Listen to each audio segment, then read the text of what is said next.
Аманат партиясының қоғамдық қабылдауында Альфа-Бет көпқабатты үй кешенінің тұрғындары өздерін алаңдатқан мәселемен жүгінді.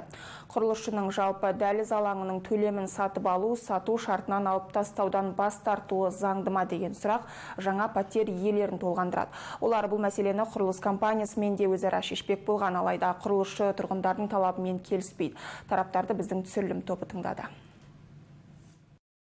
Қоғамдық қабылдауда Александр Омақтың сауалы қаралды. Азамат Альфа-Бетті құрылыс жүргізуші тарапынан сатып алу, сату шартының жалпы дәліз алаңның төлемін алып тастаудан бас тарту заңды бола ма деген сұрақпен жүгінді.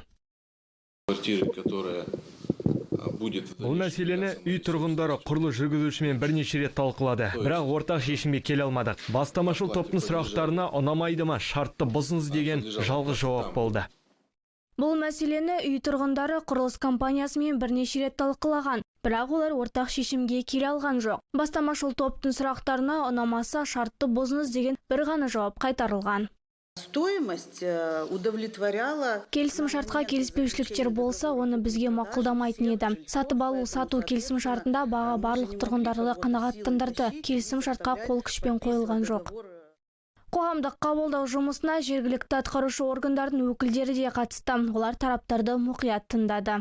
320 КоАП Кодекса об административных процедурах. Бәрі заң жүзінде шешілуі тиіс. Бұл мәселе біздің назарымызда болады. Тұрғындардың да, құрылыс компаниясында құқықтары сақталу керек. Әбден зерделеп алуымыз қажет. Келісім шартының соңында екі тарап бір шешімге келе алмаса, сотқа шағымдануға болады делінген. Егер соттан басқа органдарға жүгінгілеріңіз келсе, өз еріктеріңізде.